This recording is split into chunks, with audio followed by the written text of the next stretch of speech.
In a world filled with endless sensory stimulation, it can be really overwhelming if you or your child struggle with sensory processing.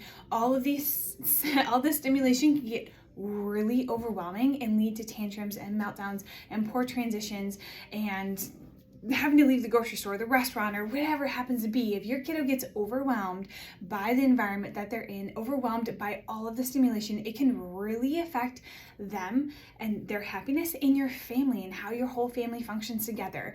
It really is really troublesome when a kiddo can't go into certain situations, can't stand certain sounds, light, noises, crowds. It really can limit your family and the things you want to do. Disney is a really overwhelming place if your kiddo is struggling with sensory, and you might not be able to do things like that. If you're here local in Charleston, think Frankie's Fun Park or Stars and Stripes. Those places are so much fun and just a cool part of childhood. But if your child's struggling with sensory overwhelm, it can be a place that you avoid like the plague, because you know it's that sensory meltdown waiting to happen for your child, and you don't want another public episode of just absolute meltdown for them, and you don't want them to have to go through that either. So parents, if this is you, this is your child, and you guys are having these struggles, I want to talk about sensory processing. I want to talk about the root of it, and I want to talk about natural ways to help your kiddo understand their world better. I'm going to start by telling you about Miss Emma. She is an amazing little girl in our practice. She came into us, she was right around 2 years old, and she was struggling with things like toe walking, a lot of sensory issues, delayed speech, but the sensory was the big thing. If any sensory information came in, whether it was a sound, a smell, a touch, she would just screech nonstop, just screeching. Her parents called it a pterodactyl yell. I mean, just screeching. She was so overwhelmed, and her only way to communicate that she didn't like something was this screech. That was her only way to let people know, I don't like what you're doing. Her parents, they wanted the best for her. They didn't want her to toe walk. They didn't want her to have this constant overwhelm. They wanted her to be able to talk. They wanted her to be able to develop normally, right? She found us, did care with us. Now fast forward several years, she is a totally normal kiddo. You would never know the really struggle that she went through early on in life. Totally normal, no sensory overwhelm, no toe walking, just a healthy, happy, well-adjusted developing kiddo. And this isn't an isolated story. We see this over and over again. So why, as a chiropractor, am I talking about sensory? So sensory overwhelm refers to the state of being overwhelmed by sensory stimuli, where the brain is struggling to process all the information coming in. And so I talk to parents about this all the time. It's the brain works for the body. So if the information that the body is sending up to the brain is confusing, it doesn't get there, it's incomplete, the brain has to use that information to make a choice and come back with the behavior, come back with a response. So if we're giving the brain bad information, we can't be upset when the brain makes a bad choice, makes a bad response, because they're responding to the information that they were given. So when we look at these things that trigger kids, like loud places, lots of flashing lights, crowds, and even it can be even smells, it can be touch, it can lead to this anxiety, tantrums, meltdowns, just all of this excessive response, because they are bringing all that information in, and if it's getting in there super uncoordinated, they're very unsure about what their world looks like. They're very unsure about what's happening in their world, and their response is going to be a fight or flight. It's going to be a protection response. And you can see this in their daily life. It really can cause daily life struggles. I mean, everything from trying to get them to go to school. School is a really sensory overwhelming place. Getting them to transition, changing the schedule. Oh my goodness, you can't change the schedule.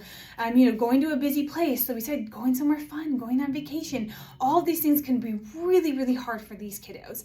And then long-term, we want to know long-term, is this going to affect our kiddos? Absolutely. It can limit their ability to engage socially with other kids, concentrate, develop, that social part of things. We all were social beings, right? Participate in school, get that brain and nervous system development. All of that can be affected by this. And a lot of times we see sensory, a lot of times it gets associated in with other conditions. So we might have somebody on the spectrum, anxiety, ADHD. Anxiety or sensory really is the root to a lot of other conditions that kids are struggling with. It really kind of can develop into other things. And the most common mechanism that we see, coping mechanism we see with parents, is they try to do everything they can to avoid the triggers, right? Well, if this triggers you, we're going to stay away from that. If socks trigger you, we won't wear socks. If underwear trigger you, we won't wear underwear. If loud noises, we won't go anywhere where there's loud noises or there's flashing lights, right? And we just try to stay away from the foods that bother them, right? And we just keep restricting. That can be really tough for a family. It can be really limiting. You know you want to do those fun things with your kid, but going to a baseball game might not be for them, right? And so you restrict, and try to keep all the things out because you want them to be happy. You don't want them to be having these meltdowns. But then how far can we go with that, right? So a lot of times the support and care for sensory processing is OT, which is really great. We work with lots of OTs, helping them to try to integrate this care. And then something we see people do all the time is a neurological pediatric chiropractor, helping get that clear information up from the body to the brain. So I want to talk about how we help with this because it's really neat.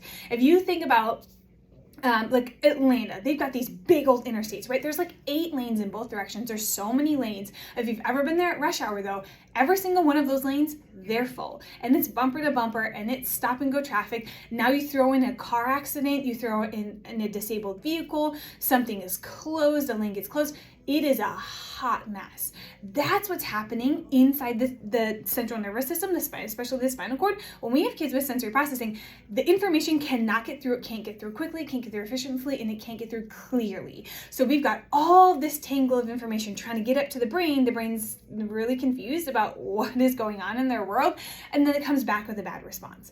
So getting this pathway clear, getting that understanding clear from body to brain, through neurological pediatric chiropractic, this is what we do. We clear up the crap. Sorry, super technical word. We clear up the pathway so that we can get the information into the right place, understanding at the right time, coordinated, making sense so that their brain can make a better decision about what they should turn around and do, what behavior they should come back with, what action they should come back with.